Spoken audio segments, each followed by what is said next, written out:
Due to the graphic nature of this program, viewer discretion is advised.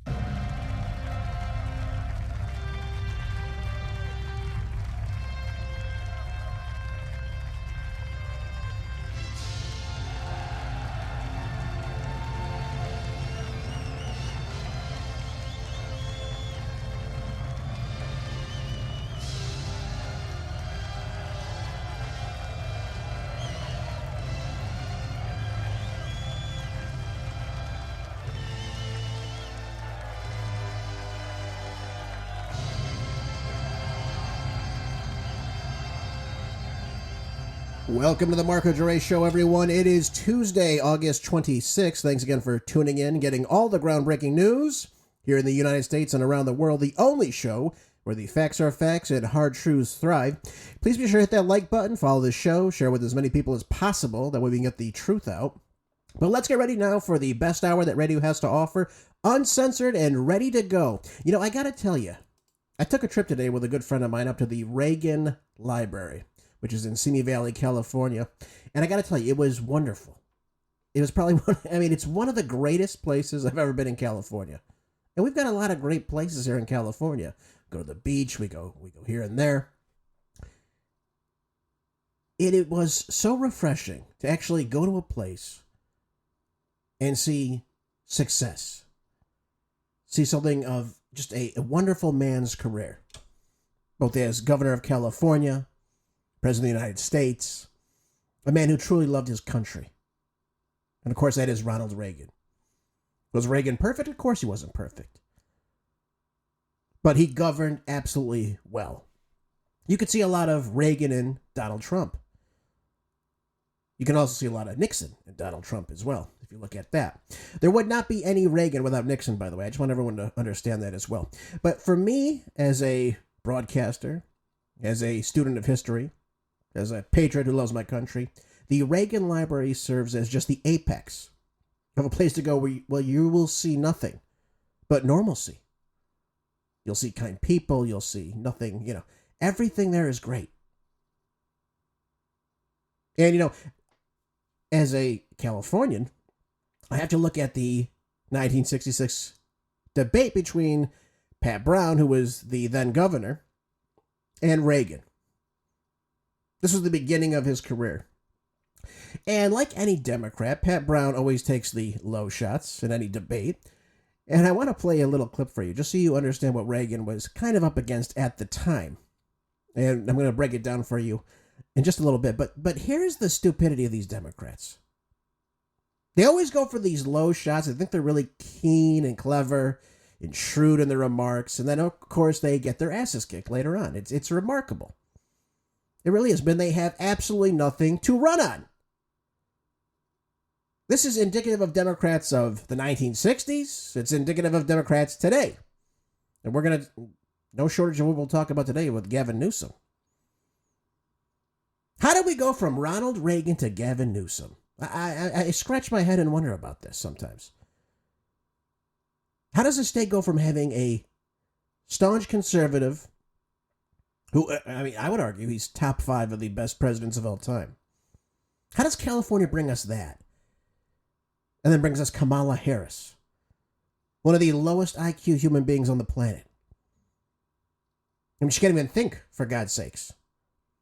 Gavin Newsom, a do-nothing, a loser, a bum, a nobody. If he didn't have the word Democrat next to his name, he'd be out selling hot dogs, for God's sakes. And if he didn't have all that Getty money. Now, Pat Brown is Jerry Brown, for those of you that know recent California history, the governor of California. Jerry Brown, this is his father. So this is 1966, when Reagan saved the state of California. Take a listen. The fundamental question raised by the candidacy of my opponent is still unanswered less than a week before election and a day and a year since he set out to win the governorship of this state. The unanswered question that disturbs millions of concerned California is this: what has Ronald Reagan ever done for the state of California in his entire life, other than make a motion picture, Bedtime for Bonzo, or Ladies on Probation, or the last stand of Custer. I mean, these are the things why we've been building this great big state of California. All right, let's pause for just a moment. Now, he's saying a lot here. He's basically accusing Ronald Reagan of, doing nothing, whereas he is this great figure. He's saving your life and all. Now, Pat Brown was the Attorney General right before he became governor of the state of California. He was a two-term governor, by the way, and he was running for a third term right now in 1966. Just so we're all clear on this, Reagan, as he became governor, inherited more than $200 million deficit. Yeah. California law required a balanced budget, which Brown certainly wasn't giving. And of course, he then raises taxes. That's what all Democrats do. He was a tax and spend Democrat. He's going to keep a policy and positions, so he's got to raise taxes, right? We see this time and time again. These social welfare programs.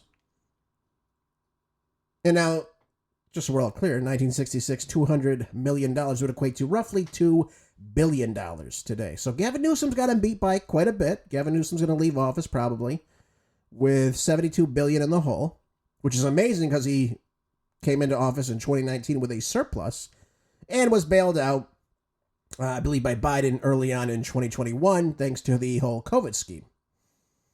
So he was bailed out. I think we were $11 billion, if I'm not mistaken, give or take. New York, I think, was $6 billion in the hole. I mean, they're all these Democrat-run states. They're in the hole. And the feds have to come and bail them out with your taxpayer dollars, which is really just the Fed printing out more money, right? More money. What happens? Inflation happens. There we go.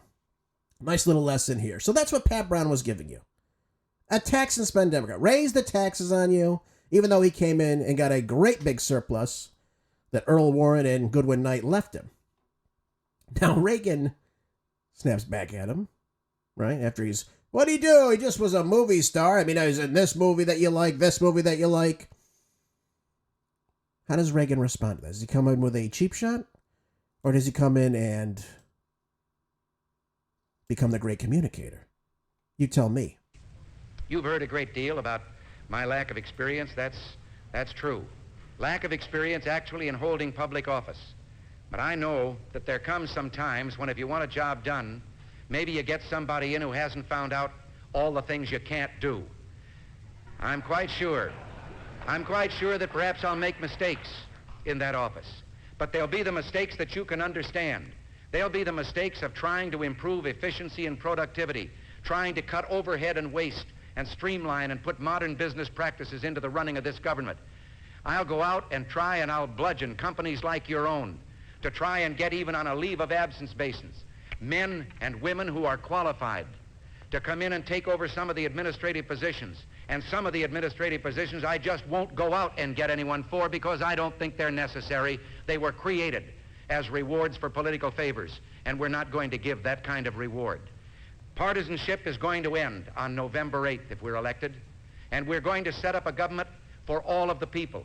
I know that many of you are Democrats, and I offer to you a government not based on any narrow partisan concept, but a government that's based on the idea of all of the people of this state having a voice in their own destiny, some control in running their own affairs, yes, and in spending their own money, because I believe we can have economy and government if we have a governor who believes in economy and who believes the cost can be cut.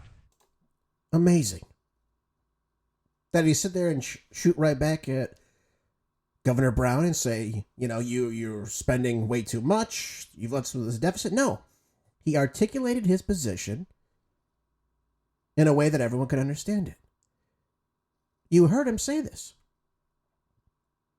I want you to be in charge of your destiny. I don't want to be the one in charge of your destiny. I don't want to take more money out of your pocket. And what was the end result of the Reagan governorship? Well, by 1968 alone, California had a $100 million surplus. In the two terms, Ronald Reagan eliminated state income taxes for the poorest families. And of course, he then reduced taxes on low and middle class income earners. He returned $5.7 billion in taxes to all Californians and slow the growth of the state workforce by more than a half. There you go. That's someone who has never been in government before. 2 years into it. Actually, really after just 1 year. He's done remarkable things for the state. And I pray to God someone will take Gavin Newsom and just lock him in the room that I was in today and go through and read everything that Reagan faced. How did he build the economy? How did he go about taxation? How did he handle energy infrastructure? How did he handle the water crisis? All these things Gavin Newsom is clearly clueless on after 6 years of being governor. So I say this to you today because, again, you need to know your history, of course. But the idea that, only people that have served in government are the only ones that can do anything, that can care. Donald Trump proved that wrong in his first term. Donald Trump had no experience running for office. He never held any type of office before, but look what he did. He was effective in his first term. And I believe he will hopefully become very effective yet again. He's done some things I disagree with. You all know this. I call him out when I see it. I like the idea of tariffs. I don't like the idea of a federal income tax. I think tariffs are a tax. They are a tax. I don't think they are. They are a tax. And you are all paying for it as a consumer.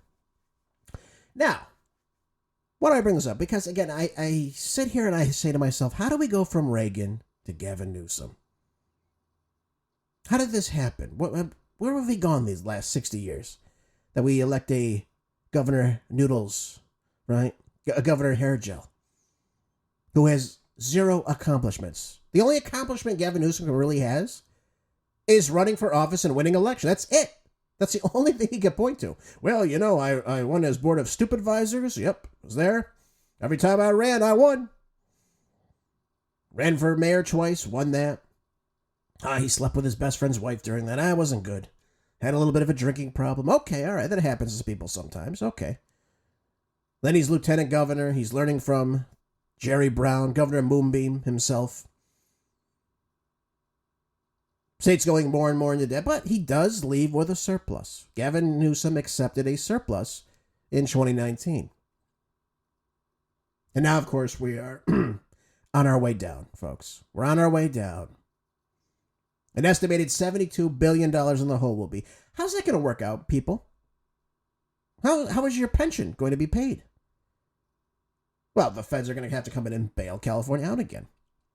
These policies do not work. They've never worked, and they will continue to never work. He's now taking money that was supposed to go to Prop 36 to help, again, increase lawfare in the state. And law enforcement, excuse me, not lawfare. Although he has $50 million for lawfare, excuse me. He wants to take $250 million that is supposed to go to law enforcement in the state to arrest criminals that either they've recidivism, they continue to go on and do the same crimes. They're going to lower that statute of, you have to steal $950. They're going to try to arrest criminals now. But Gavin Newsom said, no, I'm not going to give you that money, even though it passed by law. I'm going to have the counties take care of this. You're going to fund your own. I'm going to keep this money now that I've allocated for you, and I'm going to put it into the election. Yeah, the elections campaign that I'm running right now. Yep, he's running roughshod now. And what is he called? What is Gavin Newsom called? I try to forget these things because, it just upsets me. My mind, can't take it sometimes. Sometimes I can't take it. What's it called? What's the election called? I'm going to look it up right now. Let me see this really quickly. He has a name for it. What is it called? I keep seeing it on YouTube as well. I can't find it. Maybe I shouldn't find it. I don't want to know what it's called. Maybe I'll look it up in a little bit and tell you about it. I can't take it. First of all, it's unconstitutional. He's using Texas as a template to go out and violate his own state constitution to gain political points for when he tries to run in 2028. And everyone's kind of focused on this, by the way. I'm seeing this constantly. Even in the Hill today. It asks, can Gavin Newsom's bold move save the Democrats and win in 2028? What is he going to run on? That's my question to you. What is he going to get up on stage and say, hi, I'm Gavin Newsom. Here's what I've done in California. You should vote for me. I mean, I'm waiting. I have no idea. And I've lived through this whole damn governorship. I cannot point to one thing that he's done that I say, yep, you know what, I agree with this. Oh, you know what, he was good on this issue. Yeah, I'm not a Democrat, but I like this. Nothing. There is not one thing he can point to for success. He sucks with the forest fires. He refuses to remove the dead brush and work on forestry. He can't retain water. He will not build any more water infrastructure because it'll piss off the Sierra Club. He's raised taxes on you, the state income tax. The cities are more decadent now than ever. The education sucks. The roads suck. It's the number one worst state in the country by Forbes, year after year, to do business with, is in California. And he also killed many jobs during COVID, thanks to his draconian lockdowns. This guy is hell-bent on one thing. It's keeping power. That's all it is. I don't care if Gavin Newsom's up in a poll right now against Kamala Harris or any other Democrat out there. They all are awful. They're all awful. He has nothing to run on. Nothing. And by the way, he didn't do anything for these people that have been victims of the forest fire that he couldn't manage to put water in the fire hydrants for. $65 million on the Malibu coast is now being sold to foreign investors. Isn't that nice? So we're not going to give people the money to rebuild. We're not going to give people the idea that we can build quicker now. Get through the red tape, right? That him and Karen Bass are going to cut right away. We're going to get ready to build. These homes are still in ruins on the water. I've never seen anything like this in my life. And yet people vote for these idiots. And he's worried about redistricting California? So instead of having 9 Republican representatives, we're going to have 4? In a state that's roughly voting 40% Republican. He can't take it. He's got to have 4 Republicans representing California in Congress. Despite roughly 40% of the state is Republican. He wants to be even less, which I think right now it's about 20%. Now, any fair commission would probably write districts where, hey, we're going to make it equal. We'll have 61% or so of the districts going to Democrats, and we'll have 39% going to Republicans. That's fair representation in a state where they already control the elections. Okay. But they don't do that. They pick liberal Republicans, they pick far-left, unhinged Democrats, and they picked left-leaning independents in the state of California to come together, create this commission, to draw these maps. And now they've drawn the maps already. They've already got their idea in play. You know who they want to kick out? They want to get rid of Kevin Kiley, for sure. They want to try and grab a seat in the Central Valley. They know exactly what they're doing. But it's about freedom, right? It's about being fair. No. Texas is doing something wrong. We're going to do the same thing now. Have you ever heard of anything so idiotic in your entire life? That this clown is worried about redistricting? I've never seen anything like it in my entire life. I've never seen an incompetent governor like this in my entire life. I mean, we've had bad governors before. We've had bad governors in the country, but this one takes the cake. And yet somehow people like this guy. Now, I've never met anybody that says, hey, I like Gavin Newsom, I like his policies. I've never heard that. I've heard people say I'm going to vote Democrat because I don't like Donald Trump. But what does he have to run on? That's what I'm asking you. Can anyone tell me this? I'm very confused about this.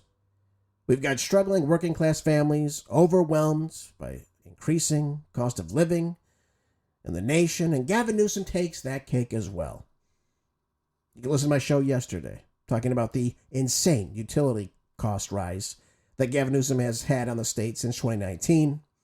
Californians are paying 48 to 67% more on utility bills. We have some of the highest food prices. We have the highest gas tax in the country. And gas prices, too. I think we're second to Hawaii. I mean, I don't know if they're drilling for oil in Hawaii, but we have some of the richest oil reserves in the state of California. He will not sign the damn leases to go out and drill. Kern County has some of the richest oil fields in the country. But he won't do it because he's in the back pocket of the environmentalist. And he's not going to bite the hand that feeds him. Which is funny because he takes oil money from the Getty family. Yeah, Gavin Newsom's a pay-for-play guy, just like Kamala Harris is. Yep, there we go. But he doesn't care about this. He doesn't care that 15% of the state is living in poverty. He could give less than a damn about that. Doesn't matter to him. The only thing Gavin Newsom cares about is power. How to make that power last. That's it. That's why nothing gets done, nothing gets better, no one's life improves. And that's why you have a mass exodus of people leaving California. And that trend is going to continue. Believe you me, that's going to continue. There's a lot of people who are very close to retirement, that are close to a pension, and they say, once this happens, and once I retire, I'm gone. I know quite a few people have already taken this route. They've retired. They said, I'm out of here. I'm done with this. I'm going to live in Arizona, where it's an open carry state, where I'm not going to be, have these taxes crammed down my throat. I have to pay this insane property tax on a house that's way, way overappraised. It's insane. The cost of housing in California, thanks to CEQA. Hey, we're talking about Ronald Reagan. That was one of the bills I wish Reagan would have spit on and thrown in the trash can. CEQA destroyed the real estate market in California. That was when the California Environmental Quality Act, sounds good, right? We want a clean economy. Reagan wanted a clean environment, excuse me. Want a clean economy, too. Wanted a clean environment, right? But what was in that bill was a provision saying anybody can sue anyone building a new home for environmental purposes, right? It might be a nice forest. We don't want to invade this forest and build a home, right? We don't cut any more trees down. So anyone that goes to build gets sued. What happens when you get sued? You got to go to court. You've got to pay these outrageous lawyer fees. Then when over time, maybe a year or so, or however many years pass, that contractor can finally go, hey, I can finally build these 5 houses I wanted to build. Wonderful. But guess what? He's got to pay for that lawyer fees. How's he going to make up for this? Well, he's going to tack it onto the house now. So that house that would have cost, I don't know, say maybe $65,000 in 1970 or $60,000, I don't know. I'm just shooting off the top of my head here. That's not going to cost $160,000. You see how this works. Then all the homes in the area say, oh, well, no, this house is worth way more now. Look at that. Oh, okay. Then they make up provisions that you have to build with a certain type of material now in California. You can only use this and that. It all becomes more expensive to build a house. And then on top of that, you bring in millions of immigrants into the state of California, legal and illegal. So now you've got a housing shortage problem. And my basic rules of supply and demand, Thomas will be very happy for me telling you this. When you have a super high demand and the same amount of supply, what happens to the price of the house? It has to go up, folks. It's basic economics in a nutshell. The leaders of California, though, have not figured that out yet. So there you go. What does Gavin Newsom have to run on? I'm very curious about this. I can't figure it out. I know he's worried about this, though. The New York Times reported, and this is in this Hill article. You can look it up on your own. The New York Times article reports that Democrats have lost 2.1 million registered voters and Republicans gained 2.4 million voters between the last 2 presidential elections. They are worried. They are absolutely worried. What are they going to run on? Their policies are not adding up. Their platform is not adding up. It's not going well for them.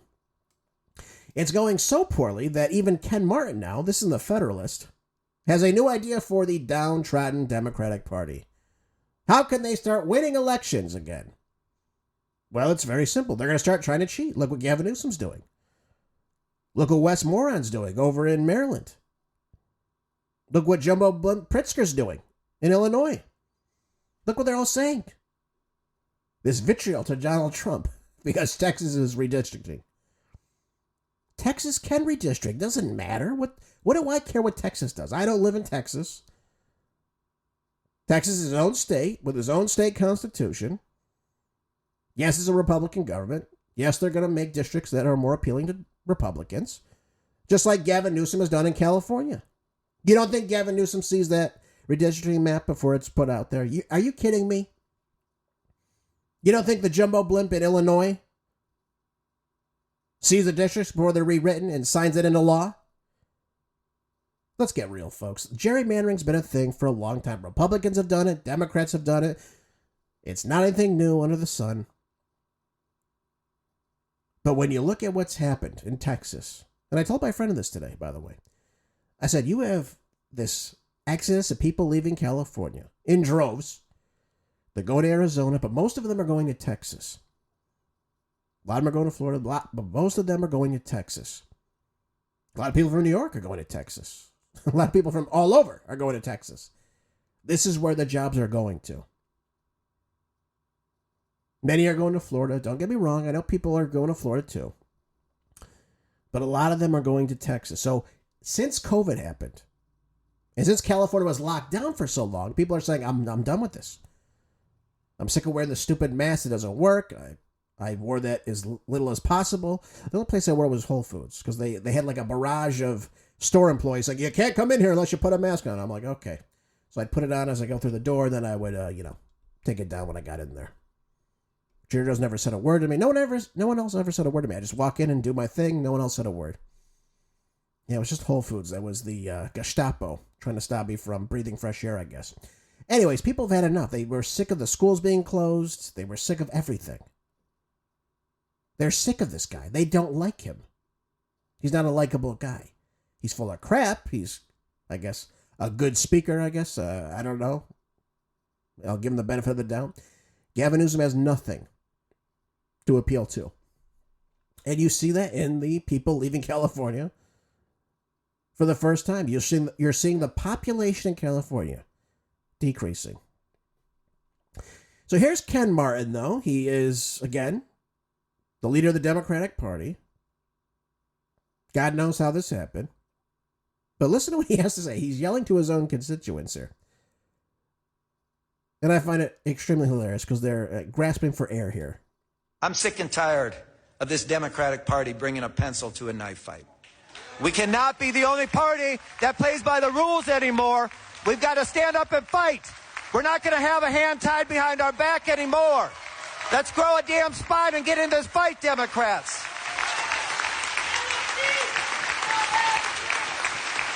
Just don't tell him to grow any muscle. I think Zoran Mamdani is struggling in that category. Did you see that, by the way?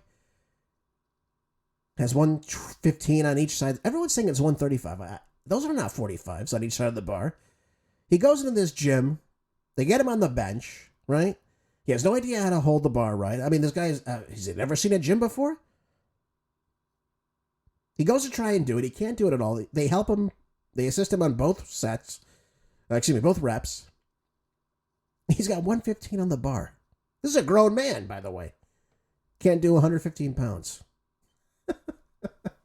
So, please, Ken, don't tell anyone to grow a spine. Don't tell anyone to grow any muscle in your party, because it's not happening. Clearly.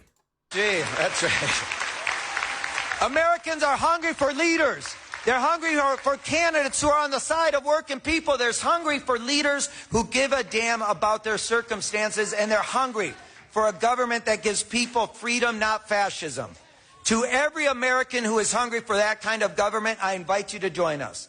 Democrats, Republicans, Independents, I invite you to join us. Together we will fight with every fiber of our being against Trump and his power-hungry circus. Okay, so that obviously is not happening. This is not happening. They are the party of fascism, of communism. Just look at Zoran Mamdani. Look at Omar Fatah, running for mayor of Minneapolis. They are arch communists. That's what they are. There's no other way to describe them. Every single policy they're pushing is communist in and of itself. Look what Gavin Newsom has done in California. He has not improved anything. Not education, not the roads, not the bridges, not the economy, nothing. That's why people are leaving. Crime is out of control. They don't believe in the rule of law. They let immigrant invaders run free in the state when they champion violating the Constitution. People are sick of it. They've had enough of it.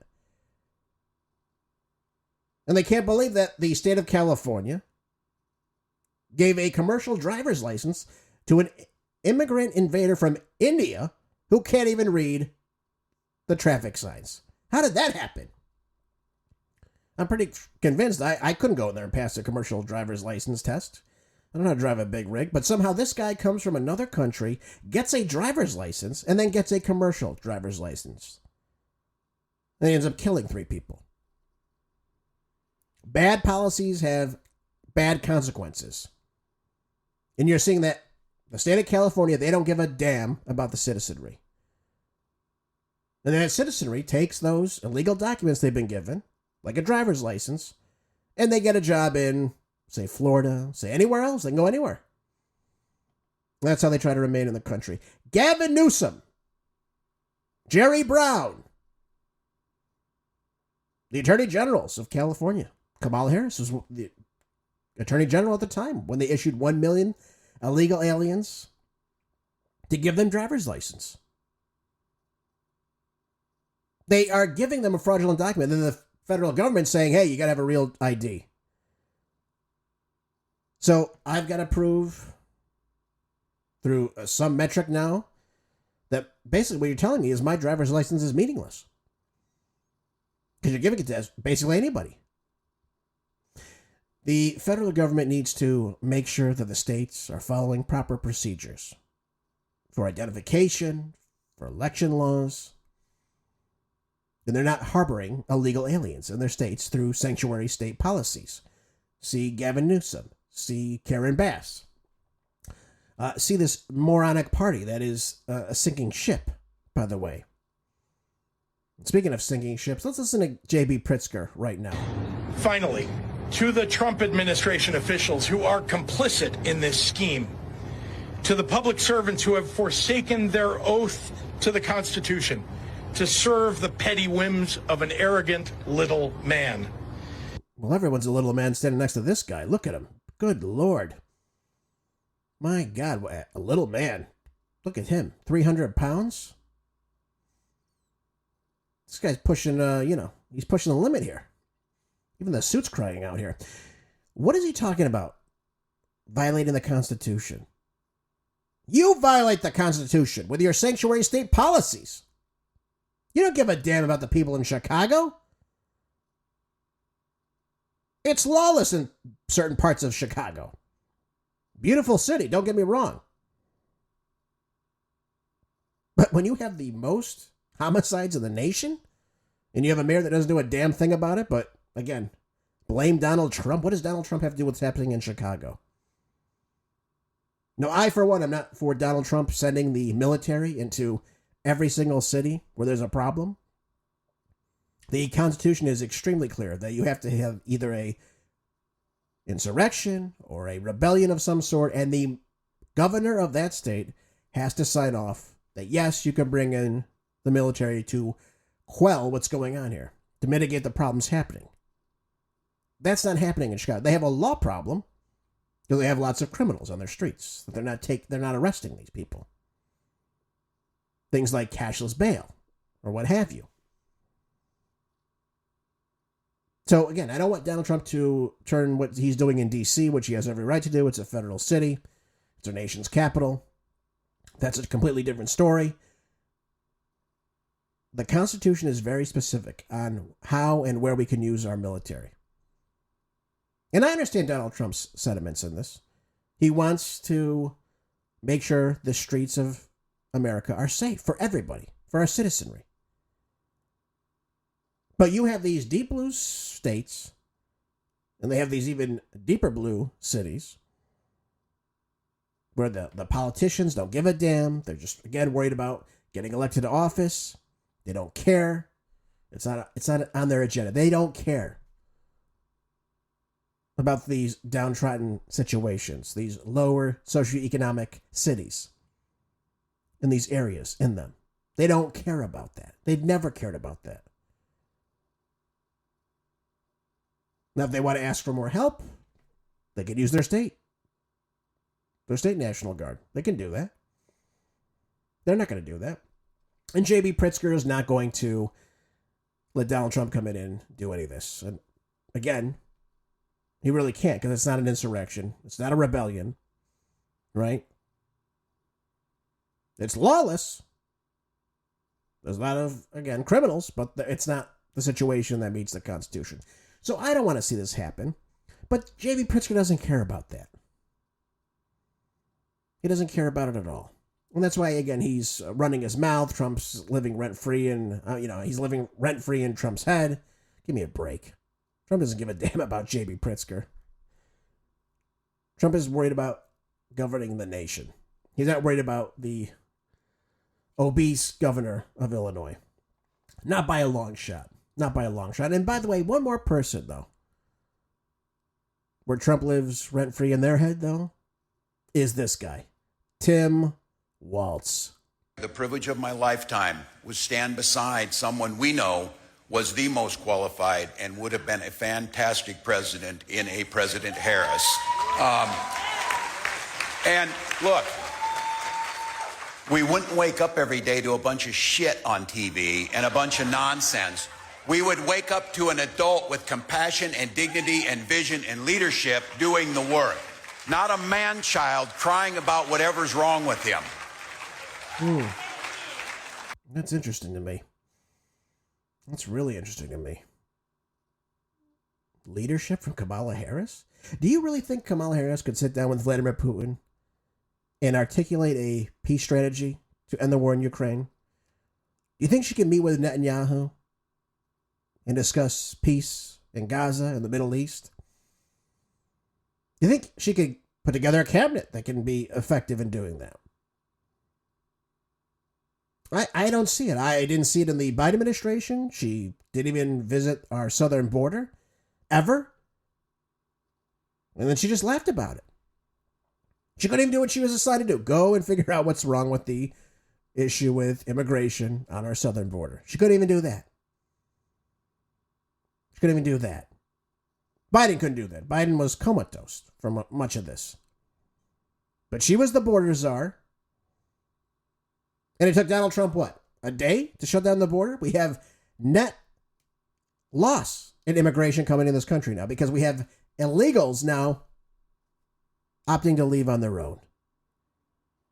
You have 1.5 million illegals that have opted out to leave on their own. Now, I still think Donald Trump needs to up those numbers. We have at least 50 million illegals living in our country right now. That's my estimate. If we're taking the Biden numbers, which is upwards of 16 to 20 million, which I agree with, and then you have to add the fact that we've had at least 22 to 25 million illegals already here in the nation, on top of the ridiculous birthright citizenship that you get if you, again, birth a child here, we have to go back and understand this is, again, a violation of the law. It violates the 14th Amendment. This birthright citizenship situation where you have two illegal aliens, they have a child, and they say that child is an American citizen. No, they're not. Because both parents' jurisdiction is of another nation's. Now, I've read this to you before in previous shows, but we have a problem on our hands, folks. We have a big problem on our hands when we, again, cannot figure out who is supposed to be here and who is not. We also have 55 million visa holders that have overstayed their visas. They're here illegally on a visa. So we have so many problems here. We have so many issues here. So Donald Trump, the DHS, has a lot of work cut out for them. And they have the money for it, so they better get to it. They better get to it. But look at this guy. Just another dunce. He's reading off the teleprompter. By the way, I saw these today at the Reagan Library. I had no idea these were teleprompters. Looks like little pieces of shiny, clipboard in front of the... That's actually a teleprompter. It's real interesting stuff. I gotta tell you. Yeah, there we go. There we go. So we have these issues. We have these Democrats. They're not leaders. They have absolutely no idea what they're talking about. They don't make their states better. Gavin Newsom, Tim Walz, J.B. Pritzker, Gretchen Whitmer, Phil Murphy, Kathy Hochul. None of them have anything they could point to as a success. Not one thing. And it's only going to get worse over time in these states, which is why you see people leaving them. And it's going to continue to happen. That's just my estimation. So let Tim Walz run his mouth. Who the hell cares? Nobody listens to him anyways. Right? Putting tampons in the boys' room? Really? Are you serious? You call yourself a man? No wonder kids have no idea what the hell they're talking about today. It's unbelievable. It really is. By the way, I've got this article. I was going to share it with you yesterday. I ran out of time, but I kept it for today. This is in the Gateway Pundit. It says, how many of today's public school teachers could pass this 8th grade exam from 1899? I love this. My background's in education, so I find this extremely funny. It says, here's an image of a test that was posted on X on Tuesday with the caption that this was for 8th graders in rural California in 1899. A quick glance shows subjects like math, English, music, geography, and U.S. history. How many of them could pass this? Well, there's no critical race theory, so that's a big loss for the, our teachers of today. There's no talking about transgenderism, which is completely made up and non-scientific, of course. That's a big fault. And of course, they can't talk about racism, right? They can't talk about racism. Yep. That's a big problem. They can't talk about how evil the Republican Party is, because at the time, in 1899, the Republicans began to grow the state of California. So that's a big problem as well. And they can't spit on, the white race. They can't do that. They can't talk about slavery. They can't talk about reparations. They can't read books on these things. So what are they going to talk about? Well, we know they're not reading math, right? They're not learning math. They're not learning how to compute. They're not doing any of these things today. In fact, they're lowering the standards in many regards. Even though California is still, I think, 49 out of 50 states in reading, writing, and arithmetic. Let me read some of these questions to you, though. I want you to hear some of these. I'm trying to do my best to read these. It's kind of small. Let's see here. It says here for one of the math problems, it says, find the area of a hexagon described in question 12. Are any of these kids going to be able to do this in 8th grade? I think some might be able to.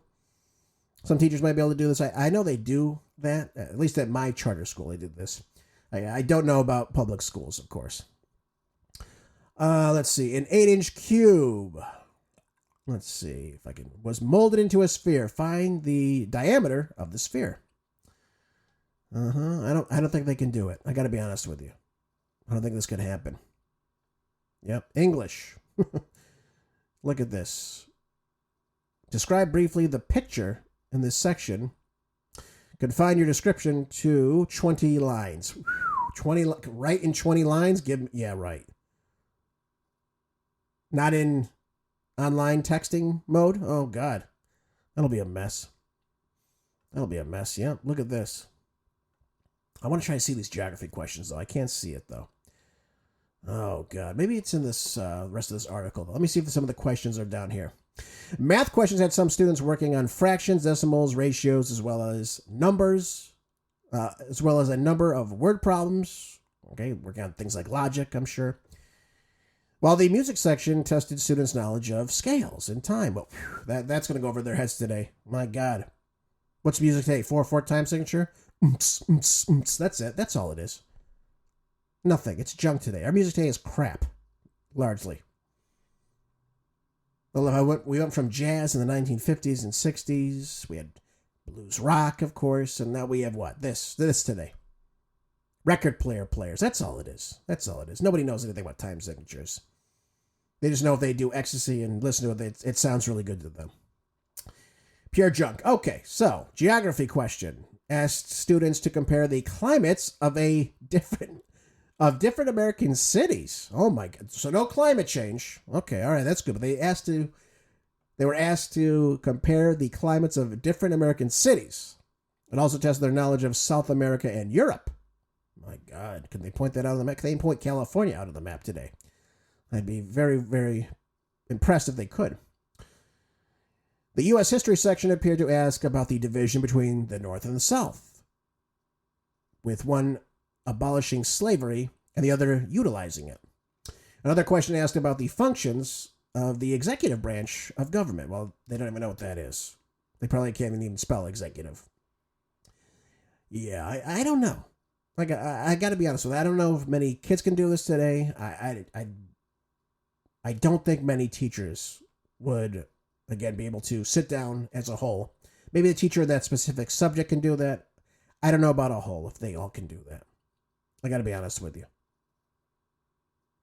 Now, today they're too busy worried about, white privilege, gender dysphoria, working on LGBTQ, XYZ, WTUV curriculum stuff, right?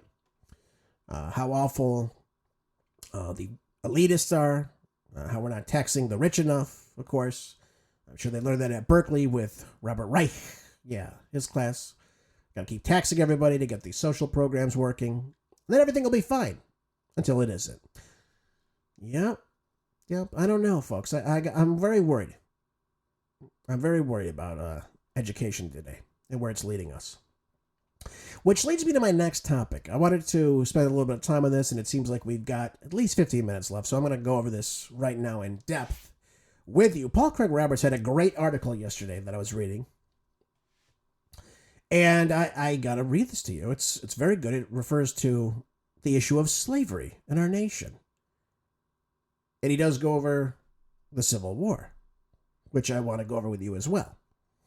Because, again, what we're told about the Civil War isn't always really what it was about. So let's get into it, shall we? It says, recently President Trump wondered about the woke Smithsonian's Institute fixation on slavery, as if it was the main principal problem the world faces today. The liberal media has a hissy fit, and then, of course, CNN rushed in to do a program on slavery. Of course they did. The Crime News Network. The woke recidification, for which is multiculturalism, and the replacement of the white racist population by the people of color. This is the political agenda of the Democrat Party. This is all the Democrats have to focus on. They talk about slavery, they talk about segregation, the white man bad, everyone else is fantastic, immigrants are wonderful, if you're illegal, you're even greater, but if you're a citizen, the hell with you. Who cares? So to watch white people so determined to achieve their own destruction by voting Democrat is absolutely amazing to me.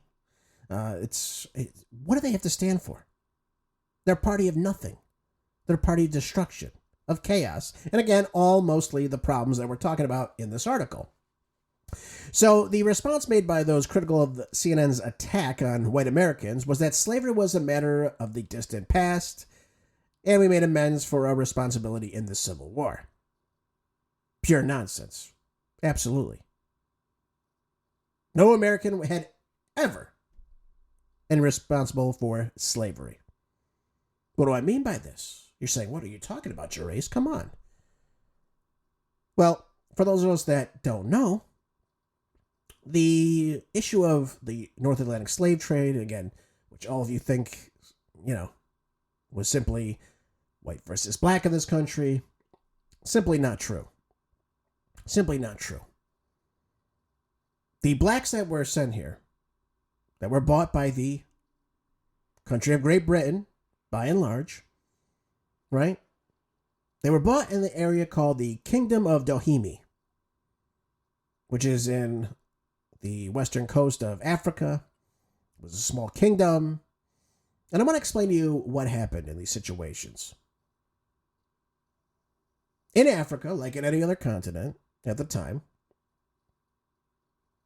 These tribes or these civilizations or whatever you want to call them, these kingdoms, they would go to war with the neighboring kingdoms. Well, what happened in the kingdom of Dahomey was they would attack, they would go take the land, the wealth, the women, the resources, whatever they wanted. And once they conquered that group of people, they enslaved everybody. Now they had this, obviously, it was like a market, and you'd come and you could buy slaves from them, right? It was a money grab for these people. So, what would happen is the Europeans that were going to the New World, they were working in agriculture. Obviously, it was much easier for them to purchase slaves that would work these jobs than it would be for the new white settlers coming to these regions. So this is where the market was at the time. So the Europeans went down there, they purchased however many slaves, and they would go to the New World with them. But the issue that everyone forgets is the following. That the blacks coming out of Africa that would go to the New World, they were already slaves by other blacks at that time. So we need to understand that situation. It's not like the whites just went down there, as everyone thinks. You know, that's what they think. The whites went down there, they went to Africa, they got as many blacks as they could round up, and then they went to the New World with them. No, that's not what happened. They were already enslaved in their own nation by other blacks. So the idea, you'll hear this from Joyless Reed, you'll hear this from the ignoramuses on The View, right? The View of ignorant women. They don't know what they're talking about here. We all should agree that slavery is a horrible institution. Absolutely it is. But to make this as it's a white versus black issue is completely stupid. Had nothing to do with that, really, when you think about it. Had nothing to do with it. And the other undeniable fact is over the course of history, far more whites have been slaves than blacks. Even today in Africa today, there is still slavery. In about, I think, 18 or 19 different countries today in Africa. You can actually go and buy another human being. It's disgusting. It's appalling. Shouldn't happen. But it does. You don't hear anyone talking about that. You haven't heard Joy Reid talk about that, have you? Jesse Jackson. You haven't heard that. Al Sharpton. The great Al Sharpton. Has he said a word about that? No. Colin Kaepernick, has he said a word about that? Not a word. And these other dunces that wear Black Lives Matter shirts, they say a word about this? Or the wonderful Marxist women that run the organization, have they said anything about that? Have they done anything for blacks, actually? The answer is no. They just bought lots of mansions, I believe, as of late. Wonderful, right? So the idea, of course, again, it's never talked about in your history books. More whites have been enslaved than blacks overall. Some of these whites were slaves held by the Romans, other conquerors in ancient times. Most were held by people of color. That's the word they're using, so that's what Paul Roberts has just stated. Most of them were held by people of color who raided Europe's Mediterranean coasts for slaves.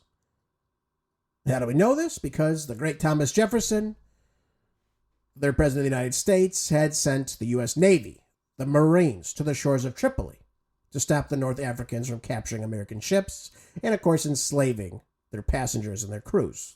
This is happening. So in the New World, think of the Caribbean islands, think of North and South America. The European colonists found an abundant resource, but no labor force to do so. Very early in the stages of the civilizations in these parts. So you have the British, you have the Spanish, right? Coming in these regions, the French, what have you. The Portuguese, right? Don't forget about Brazil.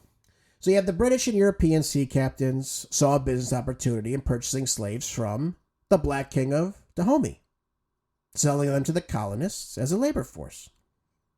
And again, the King of Dahomey conducted annual slave wars against other blacks, as I just told you, and sold the surplus to Arabs, to the Europeans, the sea captains. That's how it worked.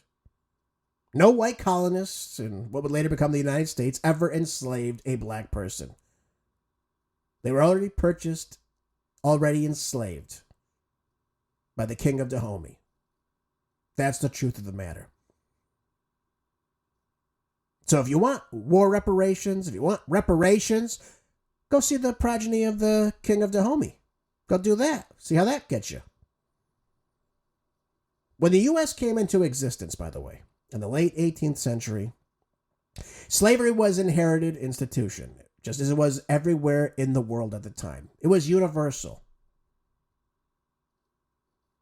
Slavery existed as a labor force for mainly agricultural purposes. These big plantations, the agribusinesses of that time, if you will. And of course, the plantations using slave labor did not enslave the slaves.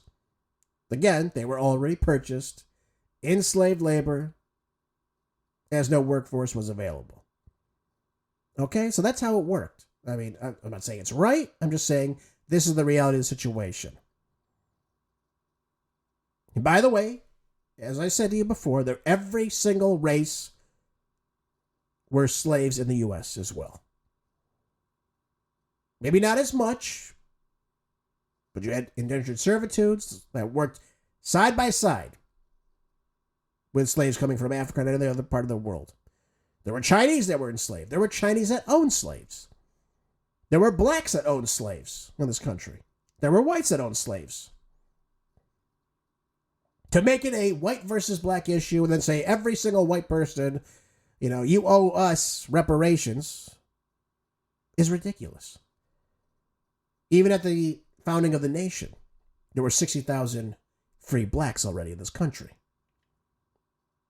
So to make it a white versus black issue is ignorant in and of itself.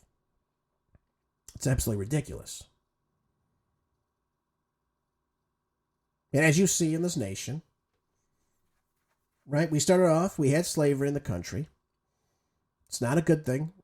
But every step of the way, you start seeing the founding fathers even making ways to prevent more slaves from coming to the United States. The Anti-Slave Act of, I think, 1794, if I'm not mistaken. All these steps are taken to get us further and further away from slavery. Now, slavery in and of itself was an expensive labor force. Even in the 19th century America, a male field hand cost about $1,500. So it wasn't poor people owning slaves. This is a very small group of people that owned slaves in the United States. And if a slave had, let's say, the blacksmith skills or carpentry skills, he cost even more money.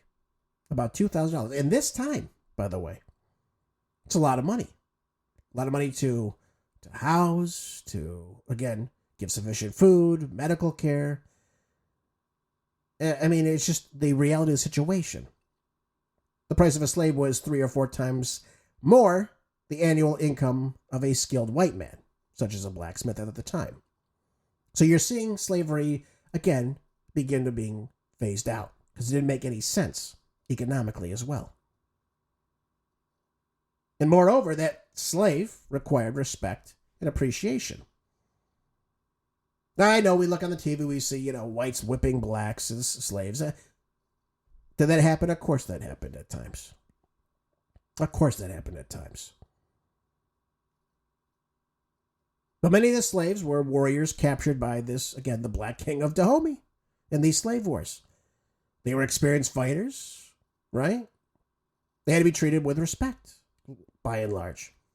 For a white plantation owner to be surrounded by a large number of black men, and for him to expect them to work as required, his respect, proper treatment of his labor force, in which, of course, he had an extremely large investment.